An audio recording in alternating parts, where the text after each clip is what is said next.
What's your street name? I just got caught in the wrong position, you know. No, you didn't. I didn't do nothing wrong, man. You know what? Yeah. And what's the lettering on the side of your face? Some words. Hmm? Some words. Yeah. What are the words? So here's the thing. You're in a court of law. Yes, ma'am. So don't do the slang with me because you're the jokester from high school. There is always one. Tire sign, shit like stuff like that. Excuse my cousin. Children are supposed to be proud of their parents, right? She is proud of me though. Yeah. She doesn't know what you're up to. I'm a good guy. No, you're not. I mean, All right. stuff happens. It happens. No, it doesn't. There's no help for you. This has to be one of the most cocky and arrogant defendants I've seen in a courtroom in a long time. He's sitting there with absolutely no respect for authority, even though he's staring down up to 2 years behind bars for allegedly taking someone's car. And apparently, he even goes by a street name. Judge Boyd came in armed with the paperwork and the facts, ready for anything. This hearing heats up pretty fast, and it's obvious from the jump that this guy thinks he can just talk circles around everyone. What makes it even wilder is that instead of showing even 1 ounce of humility, he leans further into the attitude like it's part of the strategy. Let me know in the comments if you believe his claim about not being mixed up with any gang activity, or if he's just trying to play tough in court. Let's get into it. Court is calling 2024 CR 4372, State of Texas versus Brandon James McCaskill. That parties announced for the record for the state. Andrew Harris, Salem. Defense. Elizabeth Settle. And are you Mr. McCaskill? Yes, ma'am. Counsel, have you received all the discovery? Did you review it with your client? I have your. Court will find that the state is in compliance with discovery. Is there an application in this case? Yes, for probation, for community supervision. Did you understand you're charged with the offense of unauthorized use of a vehicle? That's a state jail felony. Range of punishment is anywhere from 180 days up to 2 years in the state jail facility and up to a $10,000 fine. Did you understand? If you have a plea with the state, the court does not have to follow your plea. If for any reason the court does not follow your plea and gives you more than you bargained for, the fact that you entered a plea will not be used against you and you will be allowed to withdraw your plea. Did you understand? Did you understand you have a right to jury trial, a right for you or your attorney to cross-examine and confront any witnesses the state would call and the right to remain silent? According to the plea, punishments be assessed at 2 years in the state jail facility. State recommends community supervision. There's to be restitution, if any, to Miles Brown. Did you understand that to be the plea? Then to the offenses charged, how do you plead? Guilty, not guilty, or no contest? Contest. State any evidence? Same with Exhibit 1 and attachments, Your Honor. Any objection? No objection. You may be excused. Thank you, Your Honor. All right, after reviewing state's exhibits 1 and attachments, the court will find there is sufficient evidence to find you guilty, and the court will find you guilty.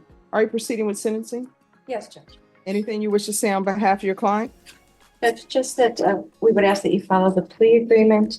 My client has an 8-year-old daughter and a wife that he supports. He works as a car detailer.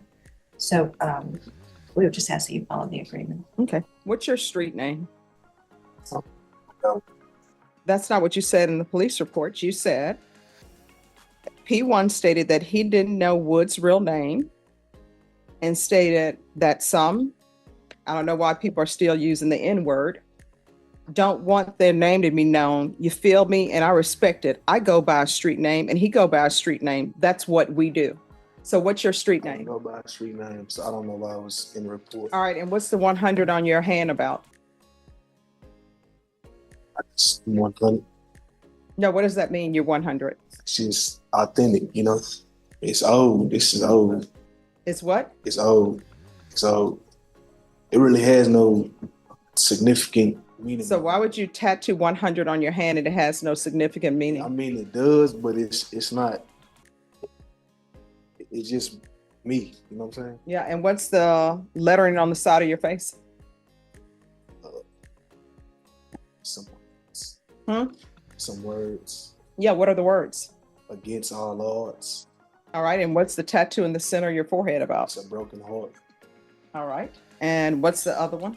Blessed. And what's the neck tattoo about? It's just some initials. And what's on the other hand? It's just a bomb. It ain't nothing. And what's the initials on your hand? My partner that got killed. Just in remembrance of my partner that got killed. So how did he get killed? Gun violence. And why are you riding around with a gun in the vehicle? Vehicle. All right, that's what the police report says. I'll be charged with a gun. Judge Boyd has him cornered right from the start. The police report says there was a gun involved, yet somehow that charge never held, which honestly does make you raise an eyebrow. But even with that hanging over this case, he's just sitting there grinning and chuckling like he's chatting with friends instead of facing a criminal hearing. That kind of body language says a lot about someone, and it's clear he's not taking any of this seriously. He could be looking at up to 2 years for taking someone else's car, and he's treating the whole situation like it's just part of his weekly routine. The ironic part is he claims he's a car dealer, so his whole livelihood revolves around cars, and now he's charged with stealing one. You know the prosecution picked up on that. But honestly, it's the way he slouches back, smirks, and glances around the courtroom that really stands out. It's like he's more focused on his image than his future. Courtrooms don't care about cool points. They care about facts, honesty, and respect. Let's jump back in and watch the moment Judge Boyd hits him with a reality check. So your 8-year-old that you're so concerned about now, but you were not concerned about when you were riding around in the vehicle, where's your 8-year-old? She's at home right now. With who? Safe and sound. With who? With my wife. She's good. Now, what does that mean, she good? So here's the thing. You're in a court of law, Yes, ma'am. so don't do the slang with me Yes, because it will not register with me, and it will not register with me purposely on my part. Yes, ma'am. So your 8-year-old daughter is with, you say, your wife? Yes. So you all are legally married. No. So that's not your wife. So let's start there. You're not legally married, so that's not your wife. That's the mother of your child. Yes, ma'am. You, for some reason, felt she was not worthy to be blessed with a marriage with you. Because did you ask her to marry you? That would be a no. So don't be coming into court using your wife, who is not your wife, and your daughter to play on sympathy of the court. Right. No, So that's not, let's start with, that's not your wife. That's the mother of your child. And does she have employment? yes, ma'am. All right. And she's always had employment. Yes, ma'am. And you have not always had employment. I have. No. Yes, ma'am. I have. And so you're saying you're supporting your wife and your daughter on a salary of detailing cars? Sale cars and detail cars. Oh, but not this one, because this one was stolen. So where do you sell and detail It cars? wasn't my vehicle. I was detailing the vehicle, and I got in the situation I'm in now. All right, what I can Sell tell my you vehicle. is nowhere in this police report, many things were said, but nowhere in this police report do you say that you were detailing that vehicle. You said that Woods loaned that vehicle to you. No, I said I was detailing the vehicle for him. I don't know why they didn't put it in the police report, Mhm.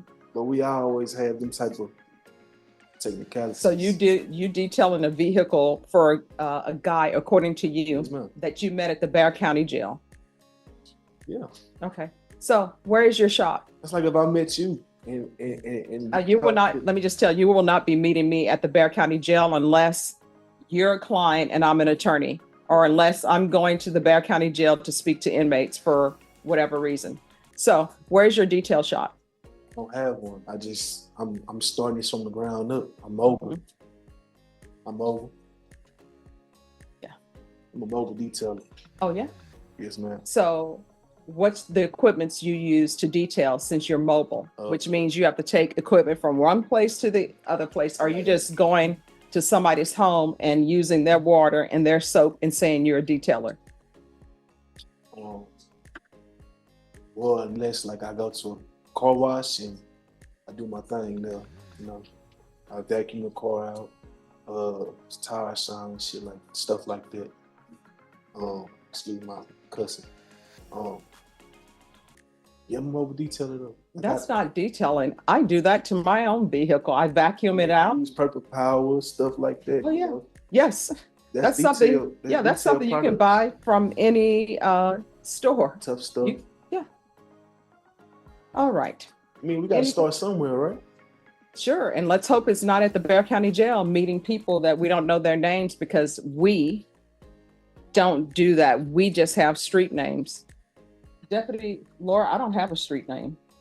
When people see me, they call me Stephanie Boyd. My name is Judge. Yeah, okay, that should be my street name, Judge. All right, this is what the court is going to do. Court is finding you guilty. Court is going to sentence you to 2 years in the state jail facility, suspended and probated for 3 years. There's going to be a TAP evaluation. Follow those recommendations. If you're drug tested today, what are the results going to be? Probably be negative, you know, but I'm not. When you say you'll probably be negative, why do you think it's just probably? I mean, it's been a little minute since I smoked, but Smoked what? marijuana, you know. All right, you're not allowed to smoke marijuana on probation or drink alcohol. Yes, ma'am, I know that. I know that. I know that. You won't have no type of issues like that with me at all. Did he really just say period to the judge? That alone tells you he's completely misreading the situation. At first, I thought maybe the street name thing was blown out of proportion. Like maybe it was just a harmless nickname. But the more he talks, the more it becomes obvious he's not doing anything to build credibility. Even his mobile detailing story feels shaky. Turns out he's basically just moving cars over to a wash and calling it a full-on business. That wouldn't be such a big deal if he wasn't using it as proof that he's some responsible provider trying to take care of his family. The problem is that every other sentence from him comes with slang or some lightly veiled attitude, which doesn't help his case.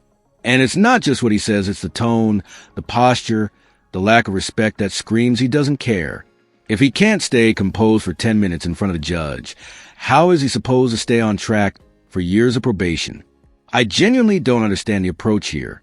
There's going to be 120 hours community service restitution. I'm going to order parenting classes. There's going to be proof of employment Yes, ma'am. within 30 days. There's to be no employment as a home health care provider or with minors. There's to be no unsupervised contact with minors until further notice.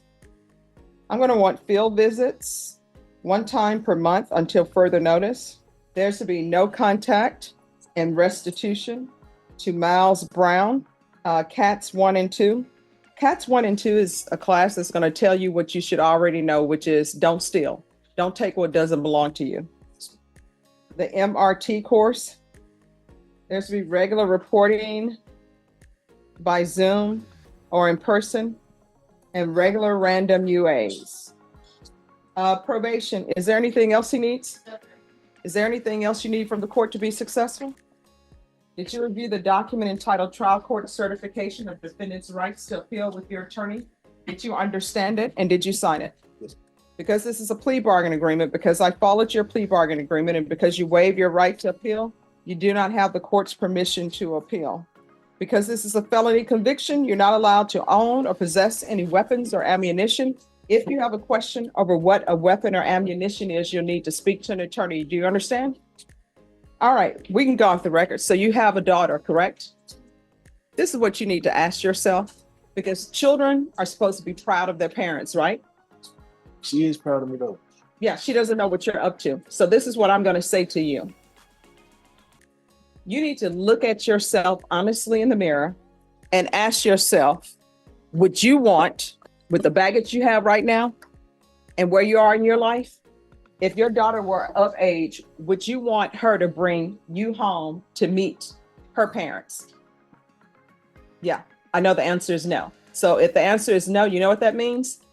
She is not proud of you right now. You are presenting a picture of yourself to her that is not true. I don't know anybody who would be proud. Oh yeah, my father is taking some car from some guy named Wood. Oh, my father is smoking marijuana. Oh, my father is tattooing his body up with things that mean nothing, like the 100. I'm fine. Here's the thing. I'm fine with people having tattoos. That's fine. People can have tattoos. But if you're going to have tattoos, at least let it have some meaning. You understand? And until you can say you would be so happy that your daughter would bring a guy like you on paper home to meet her family, until you can honestly say that. I'm a good guy. No, you're not. You're committed. So you're telling this court that you would be happy and proud of your daughter to bring somebody home who has felony charges? I mean, All right, stuff happens. It happens. No, it doesn't. All right, there's no help for you, but here's the thing. You cannot have unsupervised contact with minors. So you know what that means? That means for your child to have contact with you, somebody else needs to be present, an adult who is thinking and looking out for her, because you're not. I just got caught in the wrong position, you know. No, you didn't. I didn't do nothing wrong, man. You know what? Turn and look at your attorney. Ask her how many times she's been caught driving a car illegally. You know what? Ask the deputies. Deputy Laura, how many times have you been charged with unauthorized use of a vehicle? Vashawn, do you have in your past an unauthorized use of a vehicle that you've done probation for? Zach, have you been at the Bexar County Jail staying there because you've been arrested for an offense? If I say yes, will you quickly call my lawyer? Yeah. See, that's no. Your attorney hasn't been at the Bexar County Jail. And you're telling me with a straight face, jokingly, because you're the jokester from high school, there was always one. You're telling me with a straight face that you would be proud of your daughter to bring you home. And you know what that's saying? The people in that box, no. You see the people over in that box? Some of them have unauthorized use of a vehicle. So what you're telling me is if any one of those guys, if your daughter were an adult, you would be proud for her to bring any one of them home. Yeah, that'll be a no. Thank you very much. Change your life. Yes, ma'am. I'll be honest, I'm not betting on this guy staying out of trouble. Let me know if you think he'll keep himself in check, because I genuinely don't see it happening. He's the kind of defendant you just know the court is going to run into again. And that's not even me being dramatic. It's the way he moves. Like rules apply only when he feels like it. But the saddest part of this whole hearing is that he has an 8-year-old daughter at home, instead of being the example she needs. He seems more invested in street life than stability. That ripple effect on families is always the part that hits hardest. You hope that facing jail time would snap him into reality, but the attitude he showed today didn't look like someone ready to change. Judge Boyd gave him multiple openings to present himself well, and he ignored every one of them. At some point, the system can only do so much, and the rest is on him. But yeah, let me know in the comments if you think this was his final trip to court or just the start of another cycle. Thanks for watching. I appreciate every bit of support. Make sure to like and subscribe. It truly helps the channel. Take care, everyone.